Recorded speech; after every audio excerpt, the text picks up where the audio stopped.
आज मैं तुम्हें बताऊंगा कैसे 4 एनिमे एक बहुत बड़ी कंट्रोवर्सी में पड़ गए और उनके केस इतने ज्यादा सीरियस हो गए कि इन सब एनिमे पर परमानेंट बैन लगाना पड़ा।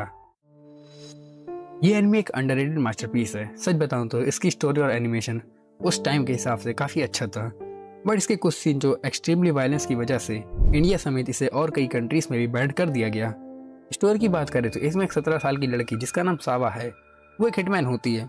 अगर तुम्हें नहीं पता तो हिटमैन का मतलब वो इंसान जो अपने टारगेट को साइलेंटली एसिसिनेट करता है। बट एक बड़ा रीजन था जो काफी ज्यादा सेंस बना रहा था इस एनिमे के कंट्रोवर्शियल होने का, वो था सावा अपने से 30 साल बड़े इंसान के साथ वो सब करती है जो मैं तुम्हें यहाँ नहीं बता सकता। इसमें इतने एक्सट्रीमली वायलेंस सीन है कि अगर उन पर सेंसरशिप लगाई जाती तो मुश्किल से एक पूरी मूवी सिर्फ 10-20 मिनट की बचती।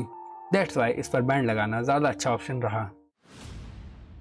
अप्रैल 2022 1996 में रिलीज हुआ एक ऐसा एनिमे जिसमें हर एक डेथ सीन इतना ज़्यादा ब्रूटल था कि चाइना में तो इन पर परमानेंट बैन लगाना पड़ा। अब अगर स्टोरी की बात करें तो इसमें एक लड़की मायो सुजुमोटो होती है। उसका ट्रांसफर किसी दूसरे स्कूल में होने जा रहा था, तो मेमोरी के लिए उसके फ्रेंड्स और उसके टीचर एक गेम जिसका नाम हैप्पी साचिको होता है उसे साथ में खेलने का डिसीजन लेते हैं, जिसमें उन्हें गेम को स्टार्ट करने के लिए एक कागज की डॉल को एक साथ फाड़ना होता है। एंड गेस व्हाट, वो ऐसा करते भी हैं। फिर सडनली वो टेलीपोर्ट हो जाते हैं एक हॉरिफाइंग स्कूल में।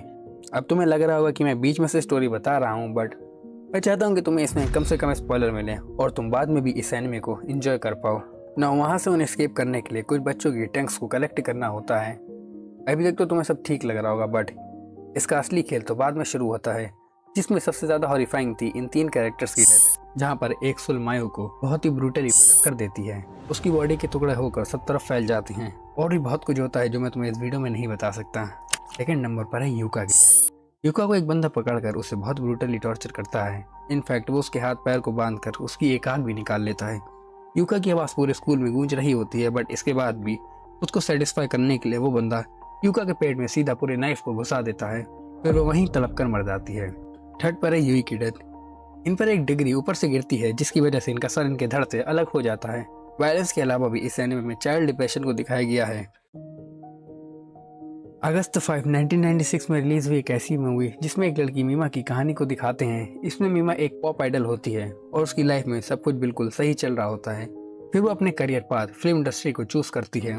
देन उसकी इनोसेंस का फायदा उठा के डायरेक्टर उससे एक सीन शूट करवाता है, यहाँ तक कि वो उसकी फुल अनसेंसर्ड मैगजीन को भी पब्लिश कर देता है। और भी बहुत कुछ मीमा के ऊपर बीतती है जिसकी वजह से मीमा एक साइको बन जाती है और चुन चुन कर उन सबको ब्रूटली मर्डर करती है, जिसकी वजह से उसे मेंटली डिस्टर्ब होना पड़ा था। इस बीच मीमा की एक सेकंड पर्सनैलिटी भी बन जाती है जो कि मीमा के पास की होती है। अब इस एनिमे का जो डेथ सीन है वो लिटरली मैं यहाँ पर तो शो नहीं कर सकता, बट तुम समझ जाओ कि वो कैसे होने वाले हैं। यही वजह थी जिसकी वजह से इंटरनेट से गायब हो गई, बट कुछ साइट्स हैं जो इसे आज भी स्ट्रीम करती हैं। अगर उनका नाम जानना है तो मुझे तुम कमेंट में बता सकते हो। ये एनिमे इस लिस्ट का या कहे पूरे एनिमे वर्स का सबसे ज़्यादा कंट्रोवर्शियल एनिमे था, इतना कि किसी भी स्टूडियो ने इसे अडॉप्ट नहीं किया एनिमेट करने के लिए। फिर सुहीरो मारो, अगर मैंने सही प्रोनाउंस किया तो, जो कि इसके ऑर्थर भी हैं, उन्होंने खुद ही इसे एनिमेट किया था। रिलीज होने के बाद ही इसे जापान समेत सब जगह से बैन कर दिया गया। रीज़न था इस एनिमे में शायद ही कोई नॉर्मल सीन हो। अगर तुमने इसको देखने की सोच रहे हो तो मैं पहले ही वार्निंग दे रहा हूँ, अगर तुमने इस लिस्ट के सारे एनिमे देख लिए हैं तो इसको देखने के बाद तुम्हें लिटरली में ट्रॉमा लगने वाला है। मिडोरी को देखने के बाद तुम मेंटली डिस्टर्ब भी हो सकते हो। अब इसकी स्टोरी मिडोरी नाम की एक लड़की के आसपास घूमी है जिसकी स्टार्टिंग में ही मदर की डेथ हो जाती है। फिर मिडोरी को एक आदमी सर्कस ज्वाइन करने का ऑफर देता है। फिर बस जो भी इस एनिमे में हुआ है ना, मैं स्पॉइलर नहीं दूंगा। अगर तुम्हें देखना है तो जाके खुद ही उसे एक्सपीरियंस करो, वो ज़्यादा बेहतर होगा। क्लियरली समझाओ तो किसी भी एनिमे या मूवी को सेंसरशिप दी जाती है इन बेसिस पे कि इनमें कितनी ज़्यादा ब्रूटलिटी, न्यूडिटी और वायलेंस है। लेकिन जो आज एनिमे में लेकर आया हूँ, इनको देखने के बाद मुझे लगा अगर इन्हें सबसे वर्स्ट कैटेगरी में भी डाला जाएगा तो वो भी इनके लिए कम है। परफेक्ट स्टोरी होने के बाद भी ये एनिमे इंडस्ट्री से गायब हो गए, बट लकली कुछ साइट्स हैं जो इन्हें आज भी स्ट्रीम करती हैं ना। यही थे हमारे आज के एनिमे। अगर तुम भी मेरी तरह एक साइको मेंटालिटी के हो तो ये डिस्टर्बिंग एनिमे तुम्हें ज़रूर पसंद आएंगे, और अगर एक नॉर्मल इंसान हो तो मैं तुम्हें नहीं रिकमेंड करूँगा तुम इसे देखो। सी यू सून, तब तक के लिए सायोनारा।